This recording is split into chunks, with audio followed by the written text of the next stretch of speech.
fo tapo inga le tunu fa mai o se fa poponga ne tala mo la tapo inga fo ile ne o ni mo ma tu tala tumu te tau le pati le leipa ona fa to ese alo ia le aingo game tariana turia o le fa tonu no ang o le ato le mona lua e mana o tele le numero tanga pasifika ia te tifanga ta longa to te liwane o petai Australia o se masta fa mai e fa lu telina o ni telefo Ora fai poro kiki teimi o mawai ma le teimi nei sanga i atu mo le mori o la atu nganga wha vau le maliu le tina Māori teimi tariana turia.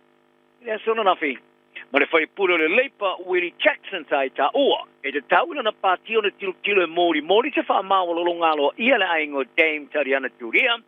E ruzai ma le wala sa latu whai ai o ia le teimi o whivesia inga le mata upu il talawhatai ma le taipo le foreshore and seabed o vea pea mo fai pulo le leipa. O le au le na nafi sa wha whilo i alo i ai manu hiru i a po malu whaarorogia. Muli i le malae a le whangaheu marae i le tu sauteo whangadui. E au fia i a ila tau sa whaia saunoanga utu i a Sir Peter Sharples. Ne sa te ia ma Dame Tariana le pati Māori le pati sa la whawaina.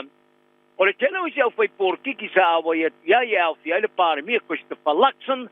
Ma Minister o Kapeneta, ia Nicola Willis, Tama Potaka, Mark Mitchell, o Shane Jones. O le pare mia mo New Zealand le ua i ali i o tu mua cerebral English te woma mai tele Dame Tariana. Ta whaafelo i fo i le marae, whaapea mali te iulo le leipa, Chris Hipkins, ma isi whai pule o le leipa. I le taimi o lana saunoanga le marae, sa whaato e sele suir whaafaritu e Māori le leipa, Willie Jackson, ia Dame Tariana mo le whainga sa whai oia i taimi o whewese inga le mata upu i tala whātai mali te taimi. Wai a whaari ai i lona lawala ngona e te tau le leipa o na tiro se whāto e senga i numanai.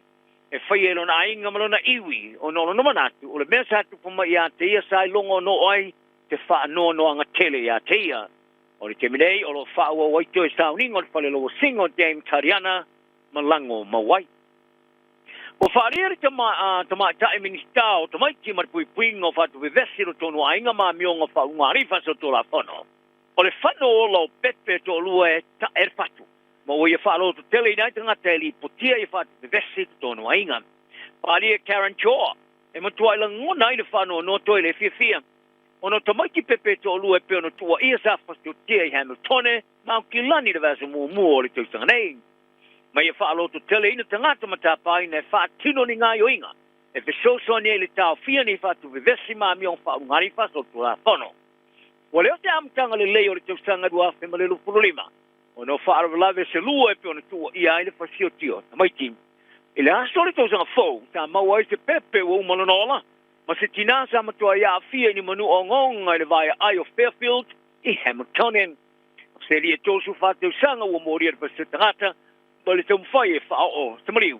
O lo whao wana tau fia whalemai i leari i lalo le vava ainga leo. Ma le whao moe tūla iru ma le whao masinonga maulunga i Hamiltoni i lea so whao Februari. Ai au kilani o se alisa sa i teia le vava ana rafi. Le sa awina toa e tātou tala i leo ori. Ina ua alu i leo official leo i manukau ma le tino mariu se pepe rutono lan ta vale. O ia ma le pepe le mwhana whailoina. Ma le tamaloa o le ato i tūla iru ma le whao masinonga maulunga au kilani. Le solimo Februari.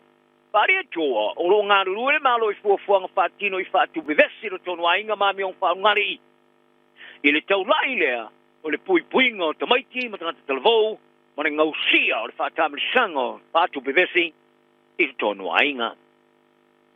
E una mo dana le door Miller, ta whanau i Los Angeles, Amerika, ai o le tupuanga Samoa lona tamaa, o tau o tele ia te iang.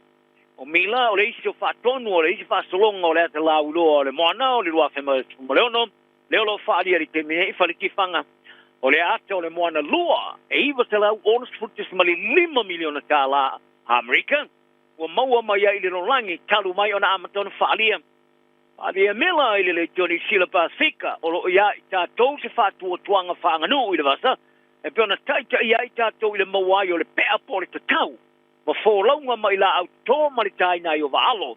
Se tūlanga o manuia, tere ele Pasifika. O lo ia keu whatuina o na mana tina tunga o tupuane tutuile e Ameri Samoa. Ai patino le ilo na toi mana tuaino se no whanga sa whaiva tele ia teia. le matawhanga e lua tālale lu whale po le $2 beach. Ai e whaari ai e reo toi eise manato o lua tāla peri tongi ri te minei. Ai o mana tina tunga e le whaaftawia tona tau. Whaari e mila e ulava o lea anta e whaatau tanga te pastika ai e tūma ulava o na aveo se ata mō tanga te tiuma. O le ata o le muri ai lea le wholaunga whaawa o moana ua le o toi ave ai ma se teine la i tiki se mana malama. Ai ua avea ma se teine i tiki e eile mea lofo le sa ili au ala i luma ma se tangata wholau. Ai e whailo ailo na mitu tele mo moana o se tangata i le ata ma se awa noa e whai e masua tangata pasika ma la tu tūmanga nuu i ata ti whanga tele. Mai Hawaii ua whola nei e leo i le tangata lona whaua whano so i fua ma i mea whaapapa po fireworks. Pasa papa uma le teime tasi se no whanga i le aio alia manu, a ulumana i le pōle teu sanga fōu. O le pepe tama e tolu teu sanga le matua sa umalo no le pale mai manua sa afiai, ma i nei whaala velave. Ai wali putia nei e leo i le to ono tangata mani manu ongongo mo i kino e mafo mai le lava whaala velave wa awina tu nei Amerika, mo i so tonga fitinga e whai ai.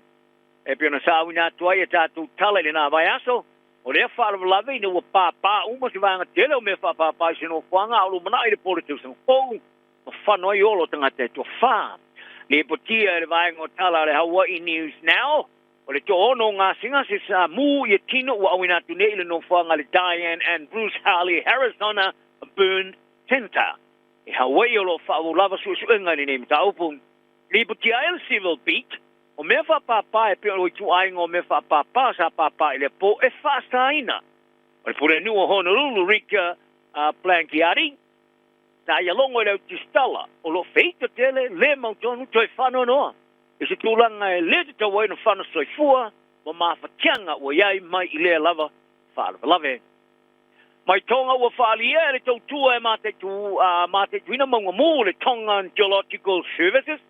E le se whailo i neo se pātelo le maunga mū a le Home Reef Volcano. O le motu o whaawau na tuputupu. I le vaenga fōua wa ai se lava ua puna mai ai. Le tisa ma le ono suma le fitu wafe. Ono suma le fitu wafe. I koea mita le te le peo nei loa ai. I le aso lua o le masina nei. O Januari.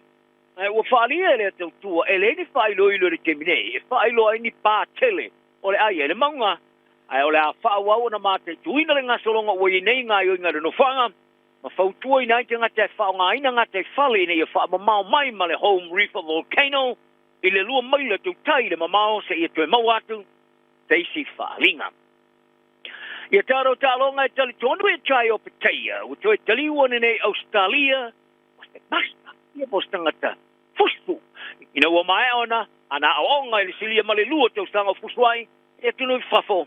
Ai o iu lai o le lua whemale lupu lua sa mo manu malo i o Pattaya ilan champino no langa IBF. I le upanga o le cruiserweight. I o manu malo i a Maris Brightis, Latvia. Ai o le tue mata ina i le manu malo o Pattaya. O na sa musa tau fia fusuanga o no le ngau umo i tue lua o le au vai. Ma whaawau e o na fusuma i a se i a ilo le champini ai a Brightis. O Pattaya e na o le to lua i ei tamo o whato i laloina i a Brightis. O le tama mua, o le champini o langi le pangmamafa o iei nei Alexander Usyk o Ukraine.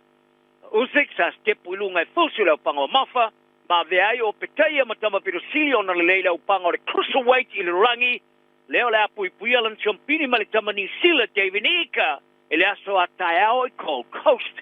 E le tempo mua sa i apu i puialan champini sa manu malo ai i a Jordan Thompson o Britania le kioti le tamasanga e fam. So nei man fatto il loino Alice Toro le tamasanga mua i Saudi Arabia.